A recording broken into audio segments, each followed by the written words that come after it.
What's going on, everybody? Hello, hello. What up? The chat line's already started, Mike. Good morning, David. All right. What's going on, everybody? Chris Gonzalez, Rip Toby, rest in peace, brother. Hey, good morning, everybody. My name is Mike Jimenez. This is the Alamo City Sportscast coming at you from San Antonio, Texas. West Side, West Bexar County represented. We got Joe Garcia producing today's show. Already the streamline is lighting up right now. We have a private chat right there where people can be part of the show. We're no longer on Facebook, no longer on Twitter. We now live 100% on YouTube. Subscribe to the Alamo City Sportscast. The best of the best comments get posted. We talk about them. It's your way of being part of the show. Lots to get into. The Spurs are going to start the rodeo road trip tomorrow.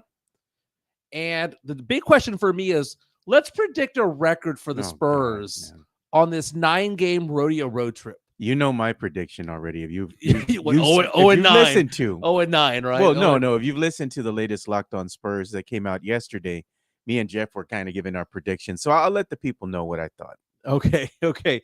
We're also going to get into the fact that Klay Thompson made me sad yesterday. Klay Thompson speaking to the media, it was so sad. I don't know if I should feel bad for the guy or not, because, I mean, he's part of the Splash Brothers. He's going to be a future Hall of Famer, and now he's getting benched at the end of games. And the way that, I don't know if you saw that interview, Joe, the interview that he had, and Draymond Green is just talking crap in the background. Yeah. We'll get into Klay Thompson in a bit.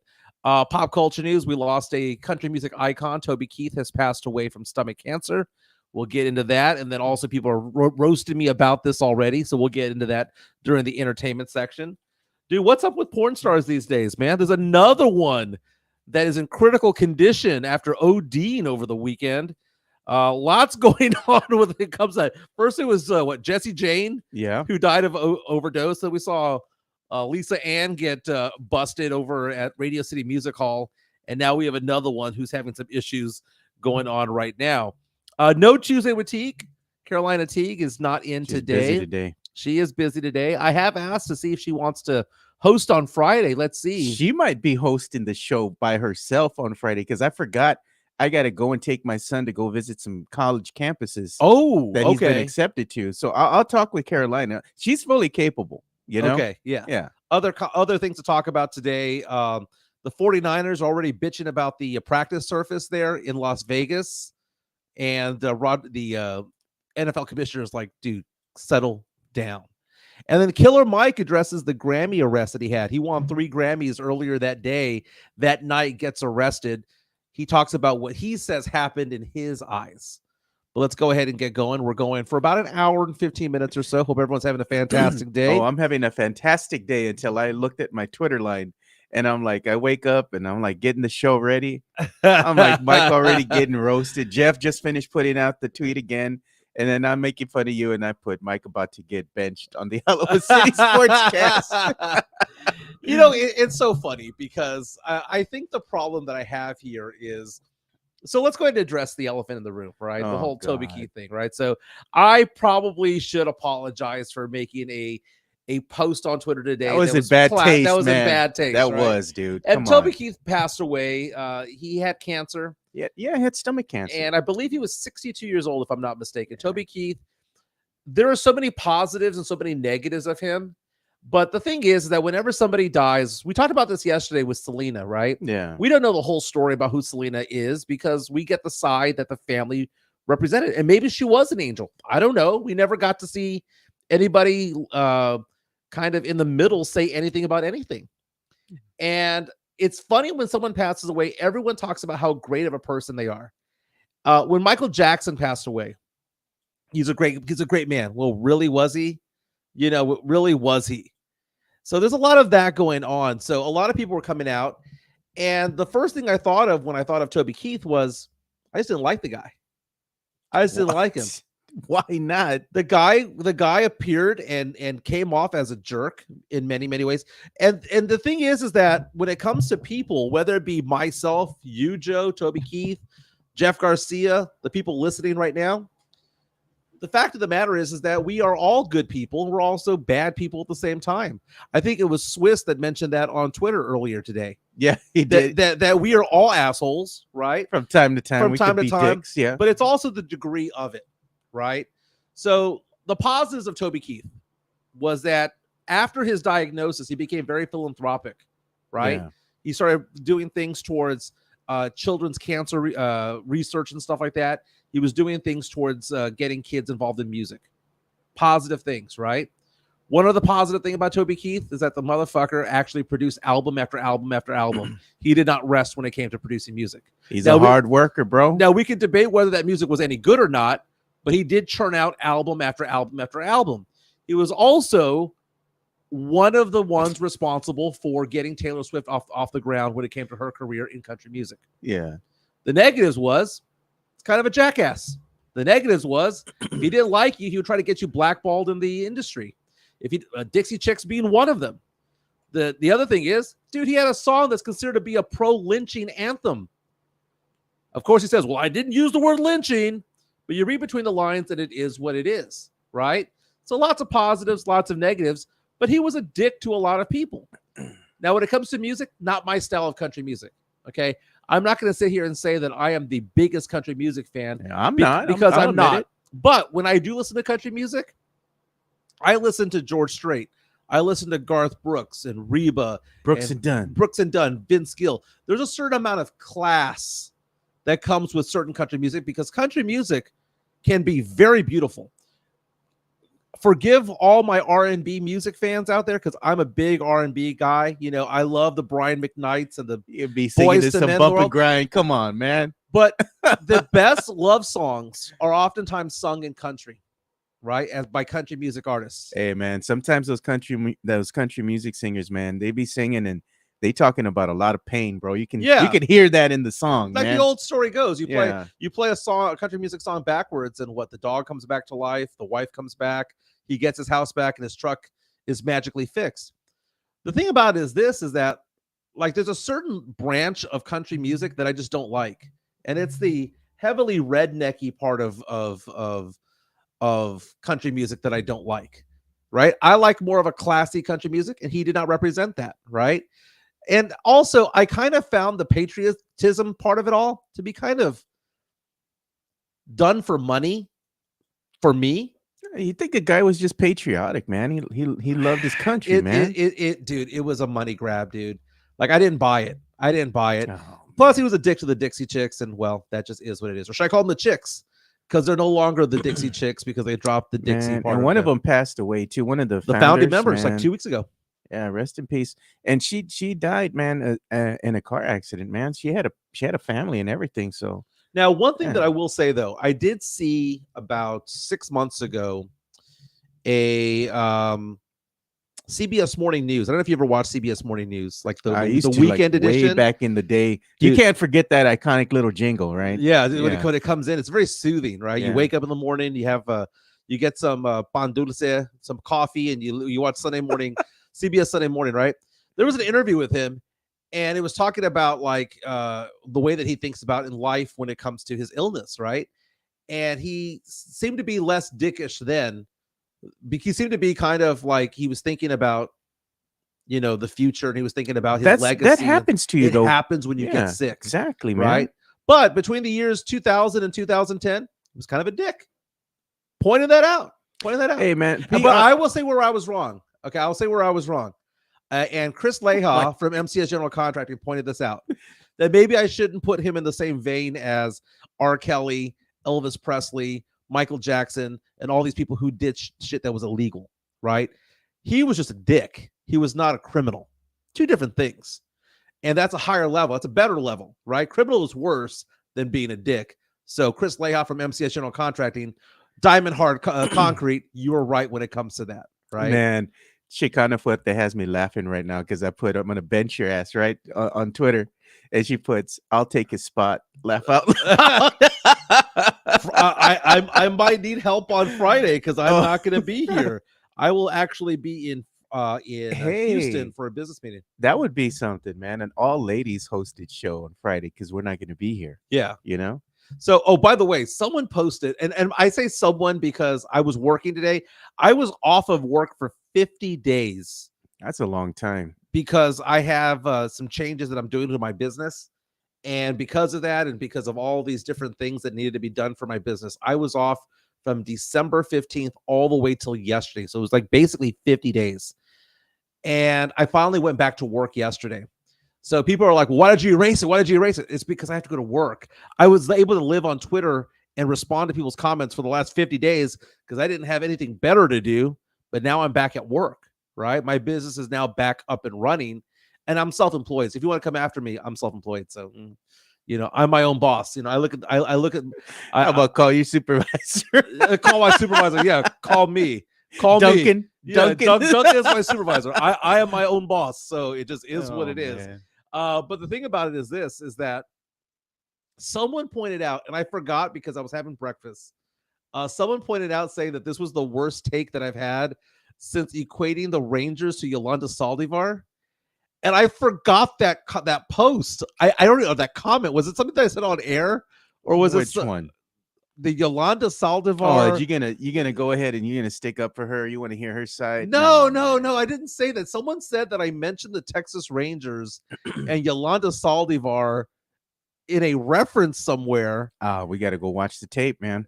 I got to figure out what this is, man. Hey, Sister Viana reaches out to us on our YouTube stream. You can leave your comments with us saying, how was it drinking with Lieutenant Dan? That was a great meme last night. Whoever photoshopped me with Lieutenant Dan yesterday. Man.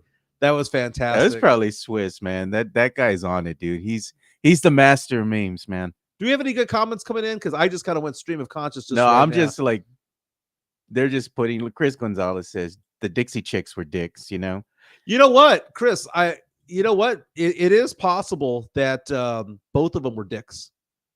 Okay, because if you remember, the Dixie Chicks went out there and they performed, I believe it was in Europe, saying that they were ashamed of George W. Bush because they said, hey, well, that they didn't believe in the invasion of Afghanistan or the invasion of Iraq. And again, WMDs, I don't believe were found, right? Man. So in retrospect, the Dixie Chicks were right. But Toby Keith was like, oh, you know what I'm going to do? I'm going to go grab that Lee Greenwood money. I'm going to go get something patriotic. I'm going to make that money, baby. And that's what he ended up doing. But then again, they went back and forth with each other. Yeah. But the thing is that it's one thing to say that you don't agree with somebody and you go back and forth with them, right?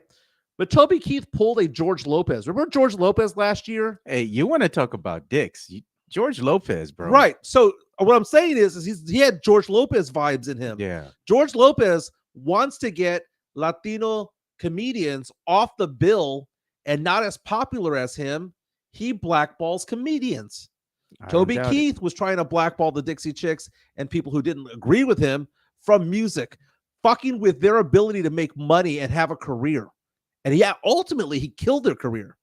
Okay, because the Dixie Chicks did come back.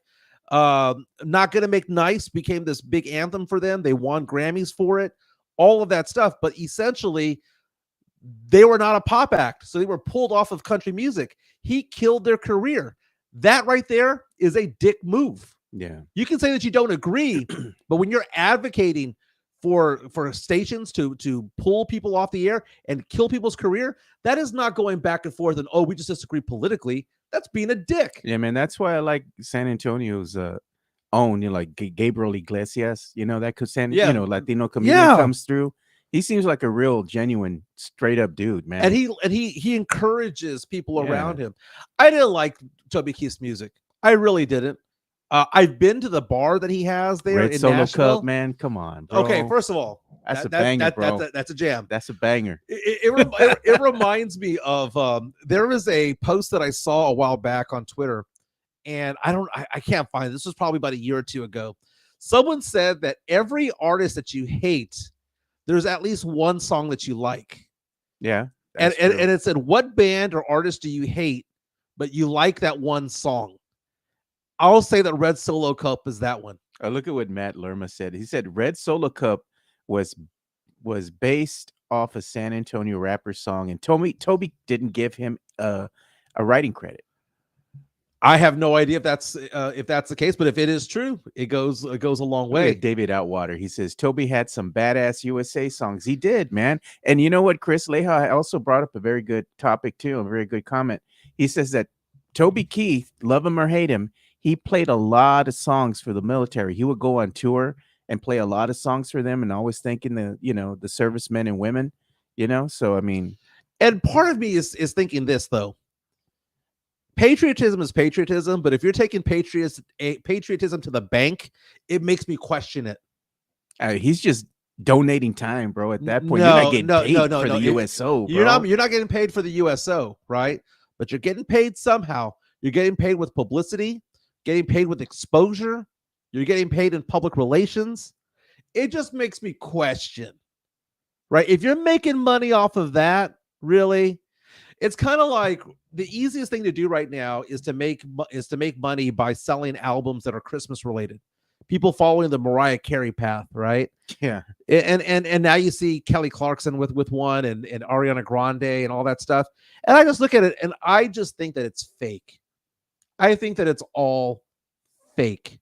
I think they look at it, they look around, like that guy that last year that had that racist song about not in this town or whatever. They canceled that fool, man. They look around and go, what's going to make me money? You can't tell me that they don't do that.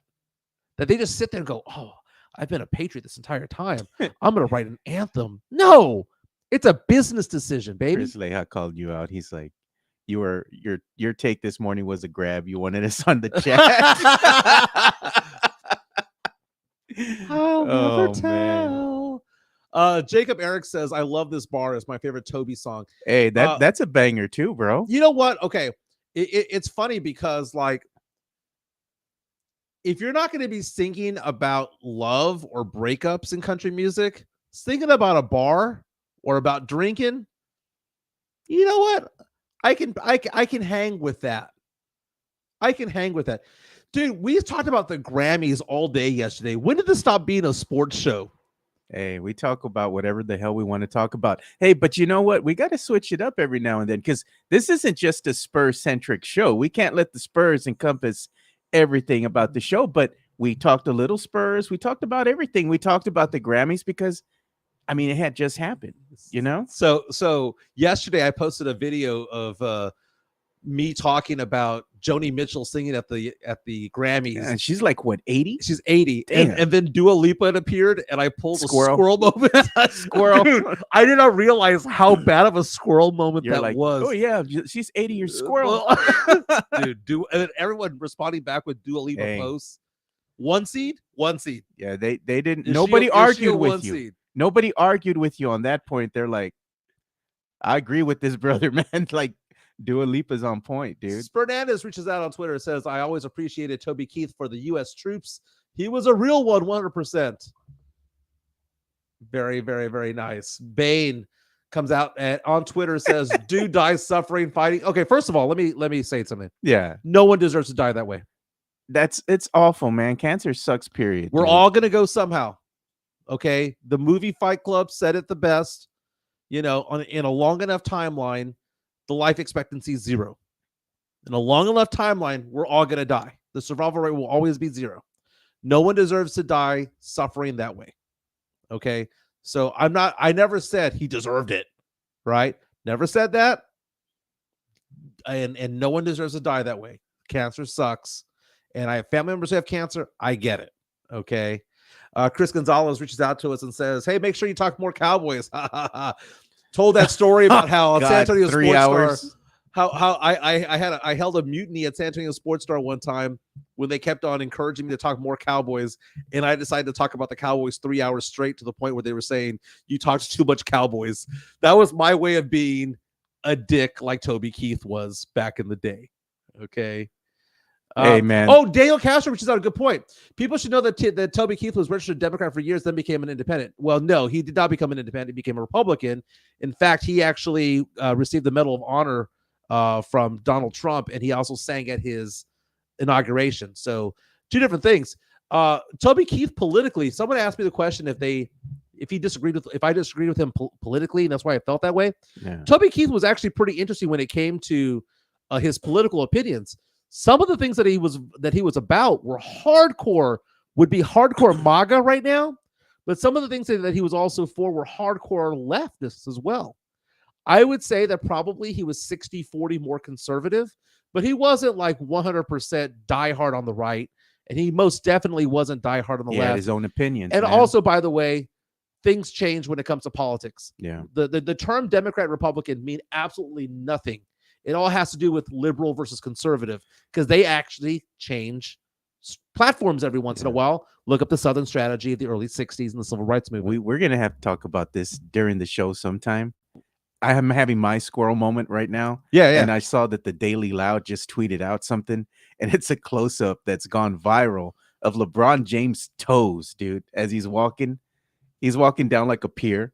I just retweeted it right now. Oh, you did? And I'm just like, dude, that looks all jacked up. And they're like, LeBron James currently has a picture of his feet going viral from all his years playing professional basketball. It looks awful, dude. That is brutal, man. Brutal. Hey, you're mentioning LeBron James. I was reading earlier today. There was a Austin Rivers, the former NBA player, right? He was being interviewed yesterday, and I thought it was interesting because Austin Rivers said that he does not think that it is in Bronny James's best interest to eventually play with his dad. He said, why would you want to be overshadowed by your dad's greatness? Why don't you create a niche all of your own? And why don't you be your own man and try to do something on your own, as opposed to rely on my dad being there? Like, why are we allowing nepotism in basketball? I found that to be very interesting. What are your thoughts on whether or not it's the best thing for Bronny James to eventually play with his dad? Because also Austin Rivers said, right now, Bronny James does not have the talent to be in the NBA, much less be drafted into the NBA. I found that to be interesting. I think the real reason behind the whole thing of LeBron wanting to play with his son is kind of like symbolic, passing the torch over to his boy, on the biggest stage in front of everybody, like, hey, I'm leaving, but hey, Bronny, it's your thing now, your generation, you pick up the mantle from where I left off. I think that's basically what LeBron wants to do. Is it good for Bronny?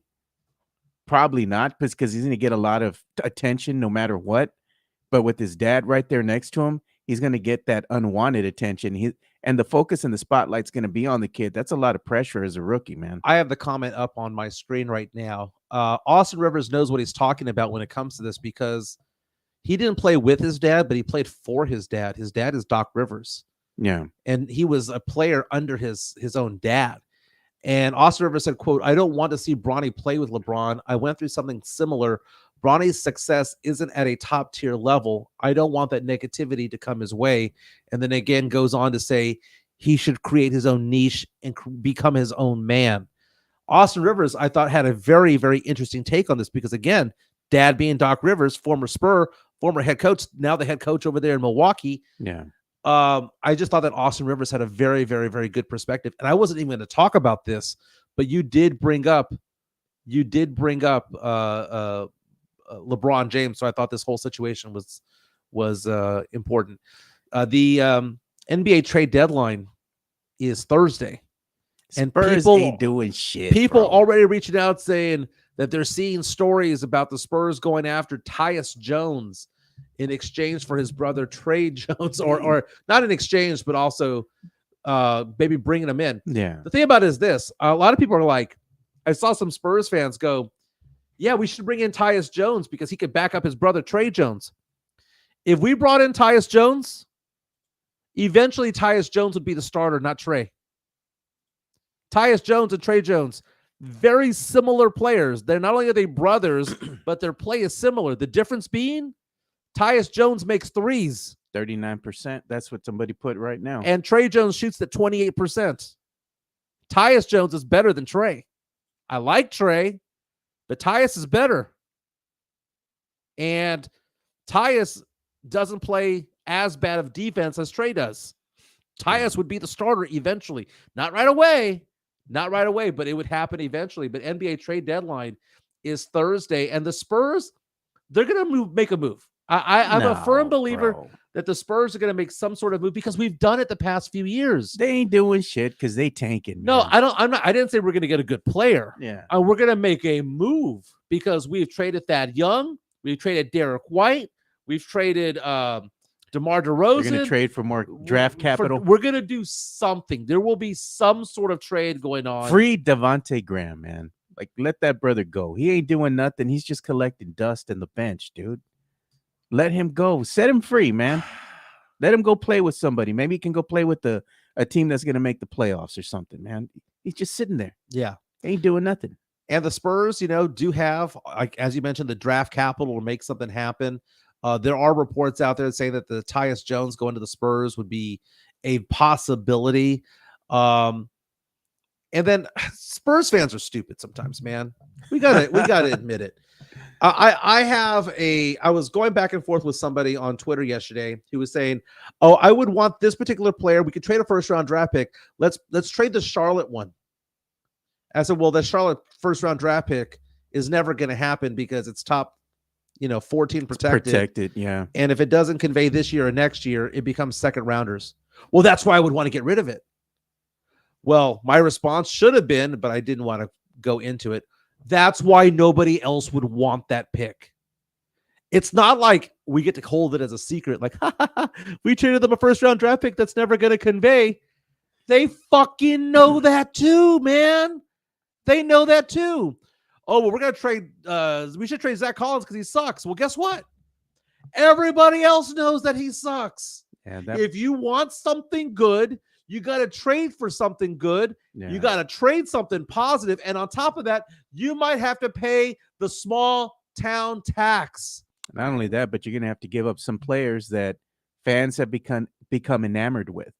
Anytime you want to go ahead and make some trades to make your team better, it's going to hurt. Right. It's going to hurt. Mario Cavazos, if they trade your son Devin, will you cry?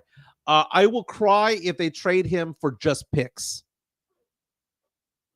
Devin Vassell, we talked about this yesterday. Devin Vassell, an astute point by Don Harris from News 4 San Antonio, talking about the fact that Devin Vassell refused to pass the ball to Wemby on the last play of the game and instead shot a brick from 28 feet to win the game. And he went out and said, I would have done it again, even though Wemby was wide open and even though they called a timeout to run this particular play. And Vassell was like, fuck it, I'm going to shoot it. Devin Vassell might not be part of the rebuild. He might not be a good complement to Victor Wembanyama. So I would understand if they got rid of him, but what I don't want to get is a first rounder. I want to get a player and a pick if we're going to trade Devin Vassell. Same thing goes for Keldon Johnson. Hand of a fist reaches out. He's just joining us right now. What's happening, MJ and Joel? You missed me getting roasted earlier. Oh man, they're coming after you, man. Oh well, we've moved on from the topic. What's happening, MJ and Joe? What's up, man? And what is Mario Cavazos says? He says Spurs need to package their pick and Toronto's, if not a top 6, along with the players for Devin Booker type of talent. I'm telling you, man. Well, then we need to trade 6 first rounders. Books contracts coming up, man. Then we need to trade 6 first rounders. People think that the Spurs can trade 1 or 2 first round draft picks and get a superstar. That is not the cost. Look how much it costs for Mike Conley. Look how much it costs for Rudy Gobert. You had to unload 4, 5, or 6 first rounders and players to get a star. Yeah. 2 first rounders ain't going to do dick. Spurs need a point guard, man. They need some players that can actually shoot the 3 and guard the wing, and that doesn't mean that you have to go after top level talent. You just need to go after some role players that can actually do their job well. That's all I'm saying. Because right now, the level of talent that you have surrounding Wemby right now is questionable. You're going to go into next season with the same crew, expect the same results. Nothing's going to change. I guess right now, I used to say that the only untradeable player aside from Wemby is Vassell. Maybe it's Sohan. Maybe Sohan and Wemby are developing something there because Sohan is playing more of the 4 than he did before. Our good friend Eric Salinas was on Twitter earlier today talking about the fact that Pop had an interview with a French publication and went on to say that they want to build organically through the draft like Oklahoma City did. Well, the thing is, Oklahoma City did more than just the draft, because Oklahoma's OKC's best player, MVP candidate Shai Gilgeous-Alexander, was not done by the draft. That was done by a trade. They traded Paul George for him. Yeah. So we can't fall under this bullshit that Oklahoma City went through the draft, because if they went solely through the draft, how many wins would a team right now with Giddey, Chet Holmgren, and J-Dub go for? They'd be just like us. Yeah. They have an MVP candidate that they got how? Not through the draft. They got him through a trade. So that's nonsense. Goes on to say that Pop believes that there's no such thing as a traditional point guard anymore. Okay, then what are we going to do? Point forwards? I hate that logic, man. I absolutely hate that logic. And it sounds more and more like it's the same crap all over again. We're just gonna have them marinate, and they're gonna get better on their own. Not bringing any free agents. Gonna get better on their own. Nothing is gonna happen, man. Nothing is gonna happen. You take a look at teams right now that built through the draft. You can only go so far. Cleveland Cavaliers are a team that built through the draft. They also got some trades as well, but they built through the draft a lot. But it took a trade along the way to make that happen. When I say the Spurs are going to do something, I hope it's going to be beyond adding to their cachet of 25 second rounders that we got the next 5 years. That's a lot of draft capital, man. But at the end of the day, you got to use it. It's useless. No, you got to use it. Look at the Joe Wieskamps of the world in the second round. I mean, you got to use some of that draft capital to make the team better. I mean, you have to use it in some capacity. If you're going to be going after players in the draft, and you're going to get younger and younger, and what are we going to become? A farming team? A farm team? You know, I mean, yeah, we only have one Austin team. Exactly. That's over in Austin. That's the Austin Spurs. San Antonio Spurs are degrading themselves if they're going to use all these picks as a farm team. Well, let's go through the Spurs right now. Let's go through the Spurs rodeo road trip. So the Spurs will not be back in town until February 29th. So the next 3.5 weeks, they are gone. The Spurs schedule, though, 9 road games. And what I like to do, Joe, is go line by line on some of these things. How are the Spurs going to be after the rodeo road trip? Are we going to get our act together? No. What's going to go on? Spurs right now with a record of 10-40. That's right, a 200 winning percentage, which means we're on track to win 16 games. Spurs had won 3 out of 5, but lost 4 in a row after losing home games to Washington, Orlando, New Orleans, and Cleveland. We're on the road at Miami, the road tomorrow. Yeah. The following day, on the road at Orlando. Then we head over to Brooklyn. Lonnie's going to have a good game against the Spurs. I wouldn't be surprised he drops 30 on them, man. That would be funny. He's going to give him a 30-piece nugget meal, man. Then we've got Toronto, Dallas, Sacramento, LA, Utah, Minnesota. And then we come home to Oklahoma.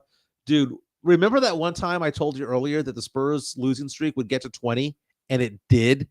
And everyone looked at me like I was a effing idiot. And it got there. Yeah. People say that I'm the king of bad takes. That was a take that they roasted me on for so long. And when it became true, did anybody give me credit? No. Look at this, man. They might go 0-9 and then lose to when they get home to Oklahoma City. This might be the makings of yet another double-digit losing streak. I'd said the same thing on Locked On Spurs. I told Jeff, Spurs fans better brace themselves because this particular road trip, the Spurs could just lay an egg and not win any games. I told them I really don't have any faith in them winning any games on the road. Mm-hmm. The only game I think is winnable for them is the one on February the 25th against the Utah Jazz. That is a winnable game. I mean, they are under 500, just barely 25-26. And it's not on the back end of a back-to-back where Coach Pop is going to say, I'm going to rest Wemby. He's going to rest Wemby probably on the 23rd against the Lakers, which is the game that's 2 days prior to the Jazz. Wemby will be fresh. Maybe he'll play against the Jazz. Mm-hmm. I like their chances then. But it also depends on who Coach Pop is going to let play. He's going to sit somebody, of course, who's that going to be? Is it going to affect the Spurs' chances of winning against a very bad Jazz team? My goodness, man. If the Spurs finish the season with just 16, 17 wins, how do we have these people who are still in Pop We Trust? How does that exist? Pop has had 5 losing seasons in a row. How long are we going to keep going on with this in Pop We Trust crap? Or in Brian Wright We Trust? David Atwater, Tim Gonzalez, Chris Gonzalez, all agree they believe the Spurs are going to go 2-7 on this rodeo road trip. Yeah, there you have it. Chris Gonzalez, 2-7. David Atwater also saying that Lonnie Walker sucks. Lonnie Walker would probably be a top 6 or 7 player for the Spurs this year. So if Lonnie Walker sucks, then our entire team minus Wemby sucks right now. Hey, man, the Nets suck hard. And what happened with Ben Simmons, man? He already got injured again. He came back, got injured again. Klay Thompson, dude. We got to get into Klay Thompson because someone earlier today just posted on our feed, free Steph Curry. I saw that. Hey, Tim Gonzalez, you bring up a very good point. Do you see what he said? Spurs won when Jimenez was out of town. Dude, I keep hearing that, man. They didn't want to let you back. But Spurs Twitter's like, they'll let him back in. But Sohan balls out when I'm on the 5th row. So what are we going to do here? Hey, he did ball out that last game that we were at. We were right there. I think he did it just for you, just to spite you, man. Dude, I 100% agree. So last night, the Golden State Warriors beat the Brooklyn Nets 109-98. It was a road victory to get the Warriors to 22-25. They're fighting to get into the play-in tournament at this point. But yeah. I do have video on my Twitter account right now that I'm going to post or just show right now. Can we show this video? I have no idea. Every time I go to you, it's like, bro, what are we doing? It's Klay Thompson being interviewed after the game. And we're not going to show the sound of this, but Klay Thompson, if you can just take a look at his reaction here. The reporter is saying, hey, man, how does it feel to be taken out of the game in crunch time? How to get taken out of the game in the 4th quarter, not really play much in the 4th quarter. And by the way, this is not the first time that this has happened. Yeah. On Friday, he was pulled out of the game, and in crunch time, Moses Moody played instead, or Jonathan Kuminga played instead. And Klay Thompson, at the beginning of the interview, is being very thankful. And it's like saying, hey, man, the young guys balled out. The young guys did well. They did good. I'm happy to see them grow. He was being very politically correct when it came to it all. And Draymond Green, being the dick that he is, came out and you could hear him in the background saying, are they talking about us pulling you out of the game? I was pulled out of game 5 of the NBA Finals and no one gives me shit about it. That's what Draymond Green's screaming in the background. It's like, it ain't about you, dude. Exactly. And Klay Thompson basically says that it's difficult going from being one of the best players in the NBA to where he is right now, which is basically average to slightly above average. He's averaging 17 points per game, still knocking down threes at a 40% clip. But the thing about this guy, Klay Thompson's injuries prevent him from actually playing defense anymore. He used to be a very, very good defender.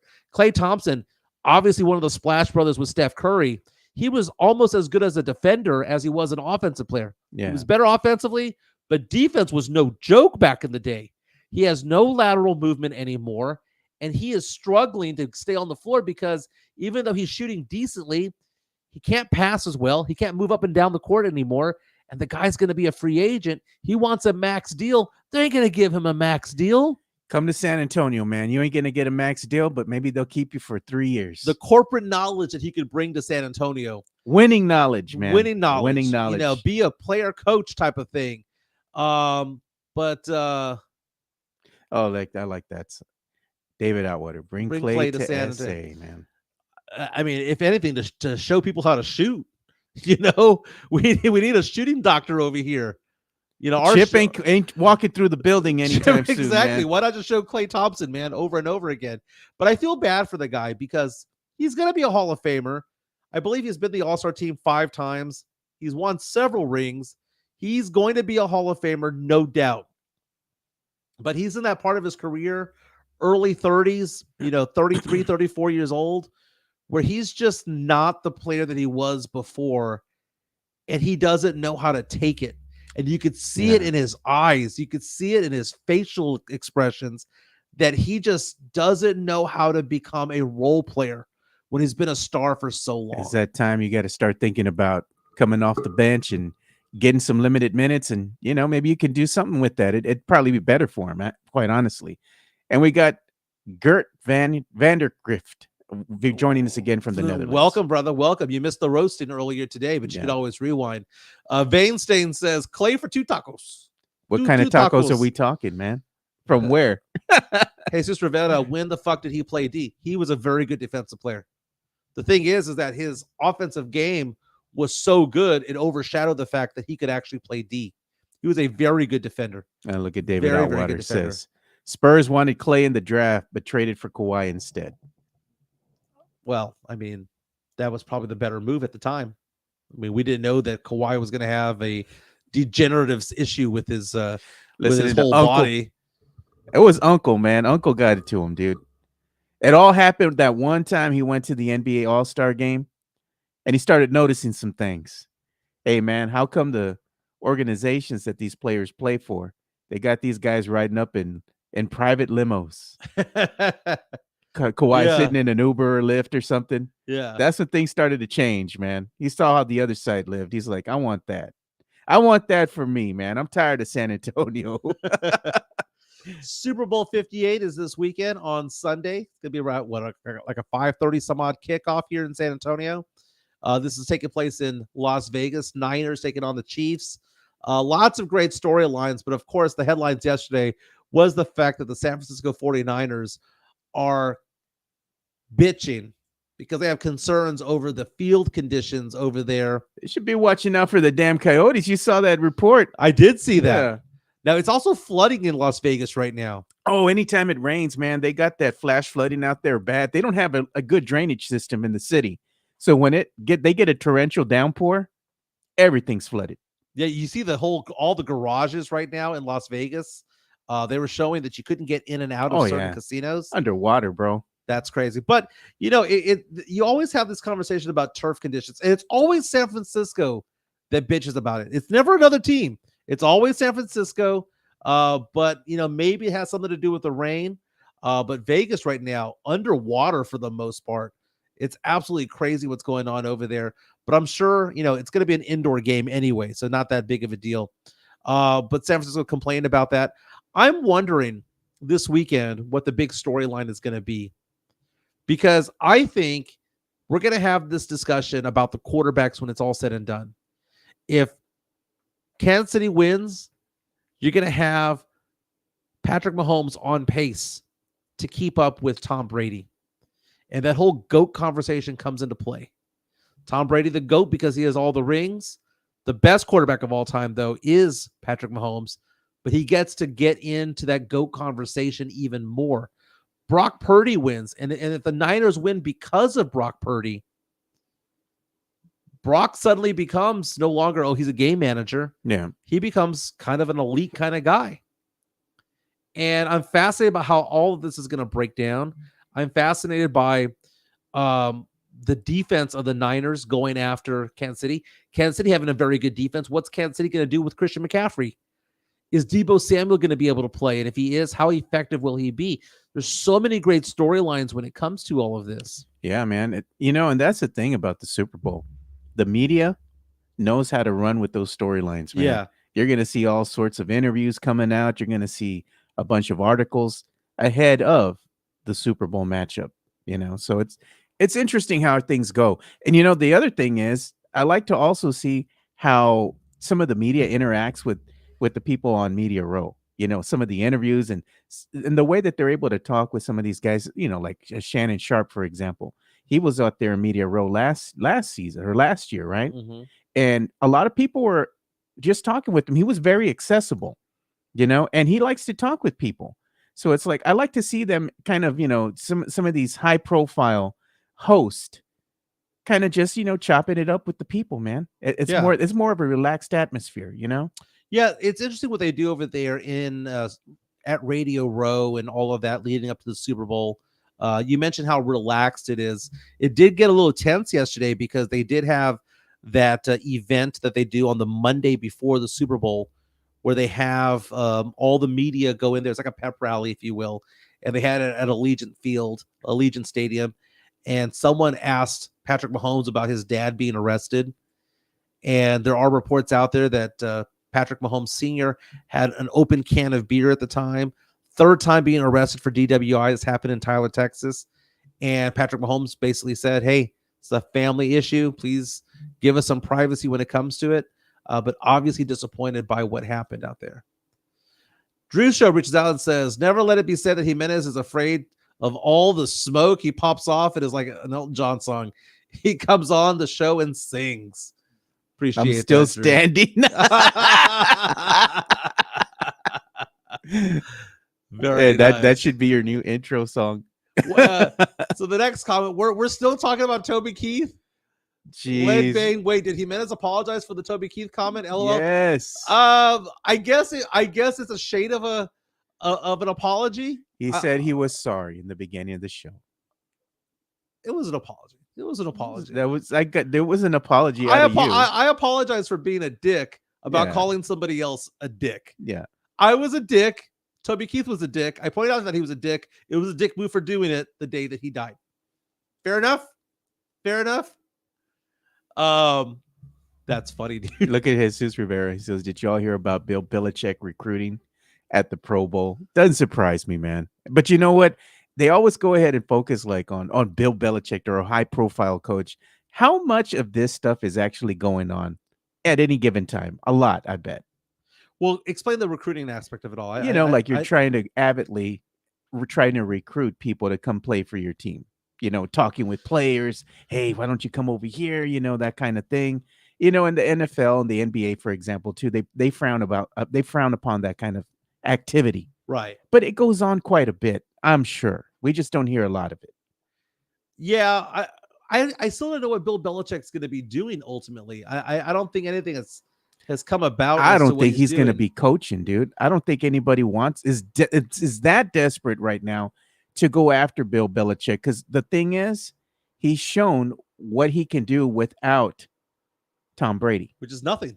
Exactly. I mean, the same can be said about Pop without Tim Duncan and without Kawhi Leonard. He has done absolutely nothing. Oh Chris Gonzalez. Jimenez talking about people being dicks reminds me of the speech from Team America. Is Team America the America? It's that show about the puppets, man. Come America, on. Yeah, we're out to save the motherfucking day, America. Fuck yeah. Is that Team America? Okay, I remember watching that like 15, 16 years ago. That was a long time ago, man. Goodness, people are still going on about it all. Hey, can you explain something to me? I don't follow wrestling too much. Can you explain to me the whole thing about The Rock and why people are giving The Rock crap right now about WWE? Cody Rhodes has been wrestling this whole season, right? This whole year, right? Okay. The brother's out there working hard, doing matches, pay-per-views, all this stuff. He was supposed to come out and battle Roman Reigns, right, at WrestleMania, the biggest stage. It's like the Super Bowl wrestling. Right. But instead, the TKO group has a new chairman of the board, so to speak, and The Rock, Dwayne The Rock Johnson. Mm-hmm. So The Rock comes out, I believe it was at Royal Rumble, and Cody just steps aside and says, I'm going to let you take my place at WrestleMania, the biggest stage. Oh, that's a dick move, man. Like, Cody Rhodes deserves that, man. Like, you're going to take that away from the brother. Like, come on, man. What's The Rock going to do? He's old as shit already. He's in great shape. But everybody was pissed off at that. They're kind of coming at him. And they were chanting against him. Yeah, man. They ruffled a lot of feathers doing that. That was kind of a dick move, man. I had no idea. I didn't watch that, by the way. Obviously, I didn't watch it. I'm not a big wrestling guy, but I wasn't going to watch. Yeah, see, Legacy of Nerds. Shout out to you, Legacy of Nerds. He's a friend of the show. Cody Rhodes has been putting in the work, and Rocky just came back and pushed Cody aside. You see, that's a dick move, man.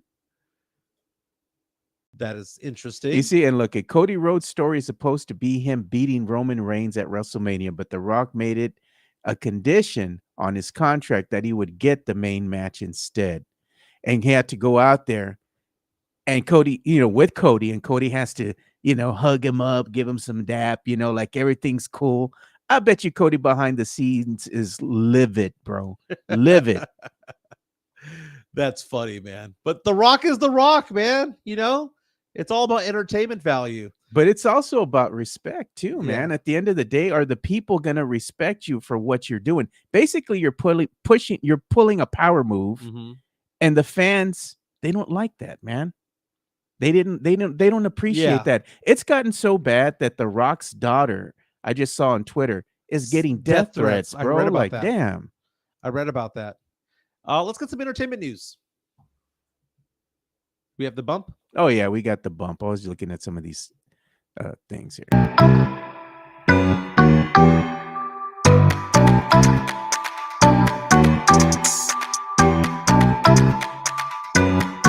Entertainment news.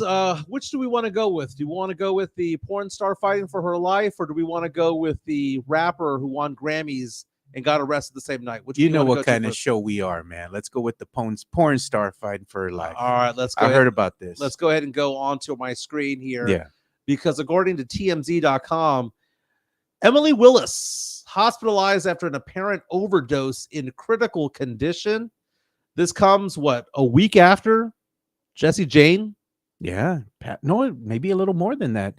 It was 2 weeks now. Yeah, she died of an overdose along with her boyfriend. I think they were found in Oklahoma. Together. And Jessie Jane was somebody who crossed over into the mainstream. She was in the TV show Entourage back in the day on HBO.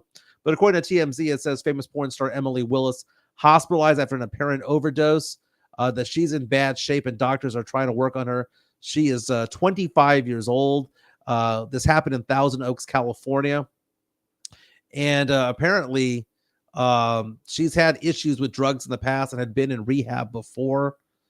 She's been in the biz for 8 years or almost 8 years or so. And long story short, this is a long line of people in that industry who kind of just, a lot of them just flame out, man. And a lot of them are on drugs. But Emily Willis is in critical condition right now. The other story that we were talking about was from yesterday. The fact that Killer Mike won 3 Grammys on Sunday in the afternoon when they had the afternoon presentations, not the evening show. And then that evening was arrested at the Grammys trying to run out of the building in the pouring rain so that he wouldn't get arrested. And he says, quote, "It was because of confusion involving what is described as an overzealous guard." TMZ has video of everything except for the confrontation at hand. Basically, he says that there was confusion as to where they were allowed to go and not be. And apparently one of the guards got shoved, may have gotten knocked down, and Killer Mike was taken away and arrested. So it goes on to say that it landed him in cuffs. And he says, quote, to TMZ, "As you can imagine, there's a lot going on, and there was some confusion around which door my team and I should enter. We experienced an overzealous security guard, but my team and I have the utmost confidence that I will ultimately be cleared of all wrongdoing. Until that time, keep listening to Michael as we keep going and follow your dreams." Photos of him being led away. But there's no video of it. So you would think there would be video evidence of this, right? But Killer Mike got his three Grammys on Sunday, then spent the night in the pokey. Last night, speaking of the Grammys, also winning 3 awards was Taylor Swift. Travis Kelce coming out and saying that he's heard her new album. She won Best Pop Album and Best Album at the Grammys. While on stage, she announced the fact that a new album will come out in April. Travis Kelce, her boyfriend, yesterday talking to sports media saying, "I've heard her album and it's amazing." Really? Hey, man, you know what? I like that name, though, for you. Killer Mike. Killer Mike. Dick Mike. That's what it is. We need to get your face and put it on Killer Mike's body, dude. I know somebody can make that happen. I know Fist asking the question, what does she OD on? I have a joke in mind, but I'm not going to say it. Oh, God. Jesus Rivera. There you go. Any porn star in bed with me is fighting for their life. That sounds like something you would say, man. They said Post Malone is on a track with Taylor. Dude, Post Malone. I don't know if you ever saw that video of Post Malone where he was interviewed by, what's his name? Howard Stern. And Post Malone was talking about the fact that he was at an event and it was a bunch of interviews being done. And he's walking by and Taylor Swift stops him and says, "I love your song. I love this hook, blah, blah, blah, blah." And that he was floored. He was like, well, A, he did not realize Taylor Swift was going to be there. Yeah. B, did not realize that Taylor Swift knew who he was. And C, the fact that she talked about a song of his and a specific part of his song just threw him off. Like he was walking to the next interview. He was beaming. Yeah. And it's so funny because a lot of the public hates Taylor Swift, but in the music industry, I think a lot of people love her, and a lot of people love Post Malone too. Yeah. The thing with Taylor, man, is that Taylor listens to everything, dude. Like she's in grind, in the music industry. So she like listens to all the popular artists. She listens to up and coming artists.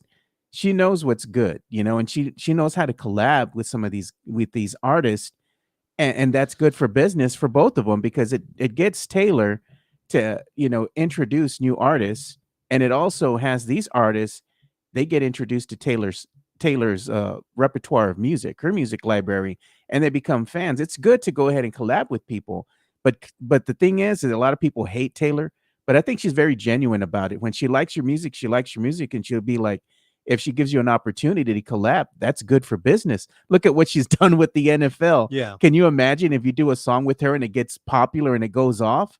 You're going to be making some bank off of that. Well, the last album that she had, she collaborated with Haley Williams from Paramore. And look at what happened with her. She's collaborated with her ex-boyfriend Calvin Harris before. Yeah. Didn't Haley just win a Grammy? Haley Williams won too. Good. Taylor's good for business, brother.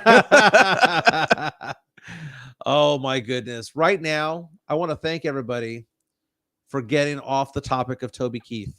Okay. We discussed it at first. I'm seeing all the different comments coming in right now. Talking about wrestling and everything else, dude. Talking about wrestling. We're back on track when it comes to things.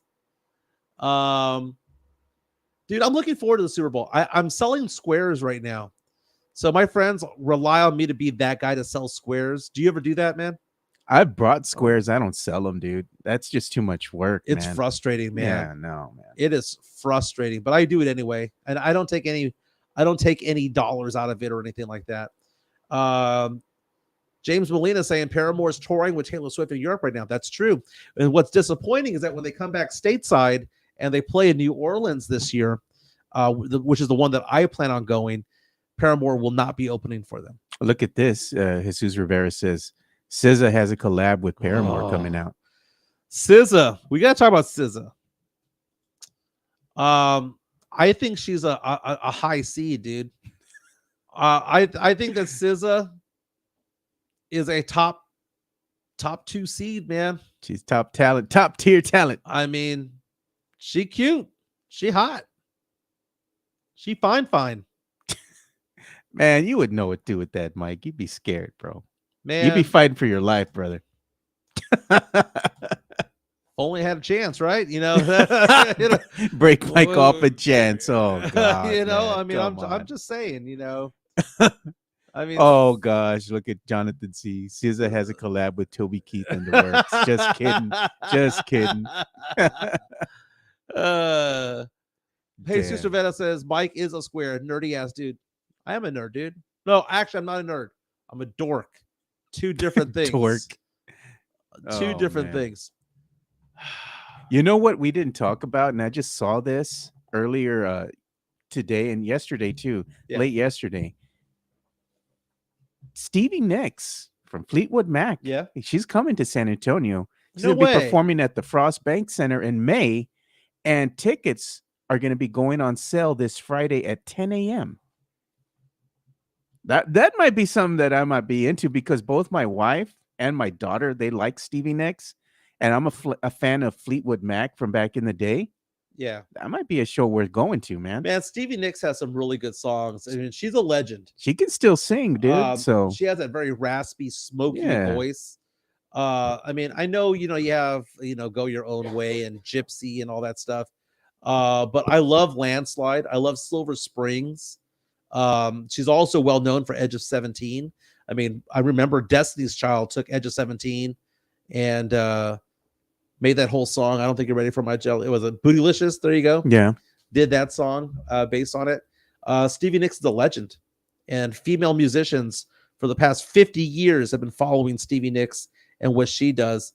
Incredible voice coming to San Antonio. That's amazing, man. We need to Absolutely talk amazing. about some Super Bowl food, I think, on Thursday's episode. Yeah. So Tim Gonzalez is asking Mike and Joe, what's a good meal for Super Bowl, man? You can't go wrong with wings, dude. Like, wings are always a staple. You got to have some good go-to dip, man. The dip is great. Is crucial, man. It is crucial. That with the chips, man, you just be eating that all through the game. Now, man. here's the game changer, though, man. When it comes to chips and you want dip, you got to stay away from the Lay's chips, man. They're not conducive towards it all. And they're salty as fuck, dude. You need the Ruffles, baby. The Ruffles has ridges.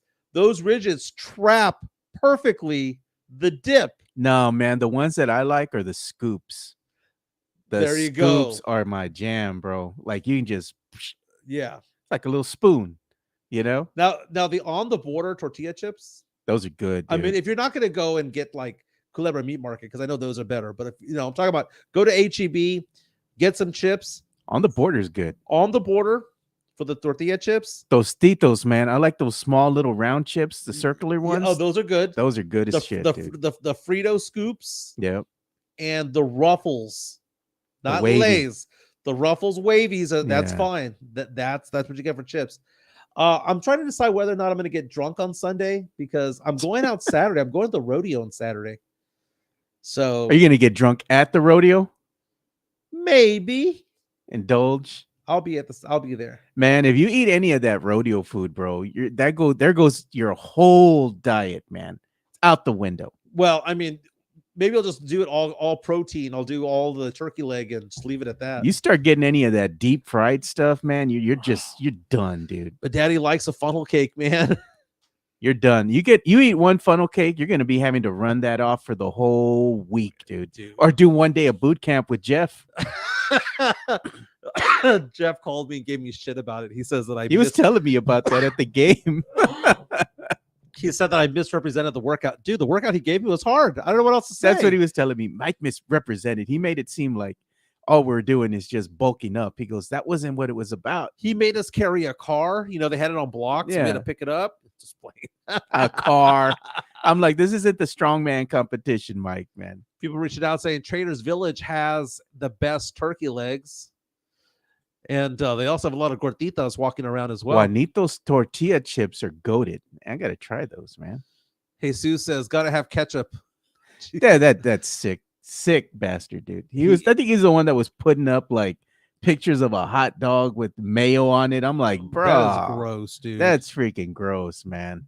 I will have Fireball on Sunday. That I will know for sure. That's gross. Fireball and Jägermeister.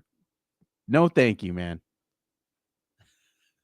Drew Show says, hurry up and watch Stevie Nicks live while you can. Don't wait until she's up on the Grammy stage with Dua Lipa looking befuddled and confused. No, Drew Show reached out to me yesterday because when I made that post about Dua Lipa looking so fine. Squirrel.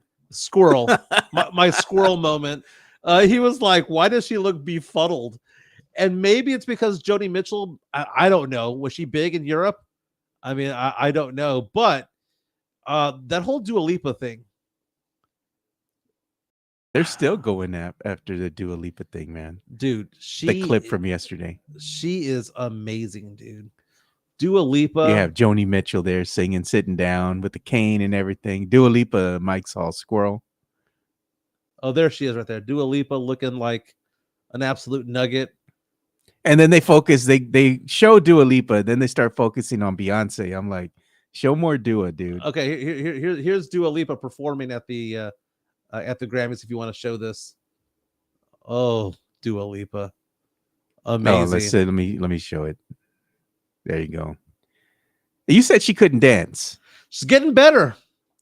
She's getting a little thicker too. I don't mind it. I don't mind What it. if she gets baby Rex a dick, bro? No, dude, that's a little bit too much, man. BB Rex is a little much, dude. A little too much. Lainey Wilson, though, Lainey Wilson. not Oh, bad. man. Not bad at all. No. Hanover Fist says, yeah, Dua is a piece. I'm trying to find there's a photo. I don't know how. Oh, here's how it goes. I'm trying to figure out how to use. This was the photo right there from the other day. Look at that. One last one of Dua Lipa. There it is. There she is, right there. One seed. That's what a one seed looks like. That is a one seed right there. One seed at the Grammys. Very, very cool. Oh my goodness. Who posted Lainey Wilson lost her ass? No, Jesus. Hey, look at Chris Gonzalez. I knew I saw BB Rexa, man, at the Grammys. Hey, Joe, have you seen your girl BB Rex's dress? Damn. Let's look it up. Grammy dress. I told you I saw my girl BB there, man. All right. Well, let's look at some BB Rex right here. What's wrong with her, man? That's too much, dude. No, That's bro. too much. No, bro. That's too much. That's just like a regular Latina here in San Antonio, bro. Come on, man. Why are we having this conversation? No, bro. Druso says that homegirl had no clue who Joni Mitchell was, but she is fine. But all the question marks above her head, she looked befuddled. I love that word, befuddled, by the way. BB looking good, bro. I'll take you out, girl. Let's go get something to eat. I know you're hungry, You man. can supersize, girl. I'm hungry too, girl. Let's go. You want that third tortilla? Of course she does, bro. Come on, man. Does she have flour or corn tortilla, girl? Oh, she eat both. She eating both, man. She wants queso with her chips. Yeah. All right, man. Well, let's call this a show. R.I.P. Toby Keith. I'm sorry. Okay, I am sorry. Oh God. I was being a dick for calling him a dick when he actually was a dick until he wasn't. There you go. Everyone have a fantastic Tuesday. My name is Mike Jimenez. That is Joe Garcia. Reach out to us on Twitter at MJ Acquire Taste at Two Shots Podcast. Don't forget to hit the like button and subscribe if you haven't. Share it with your friends if you haven't already. Talk to you guys soon. Peace.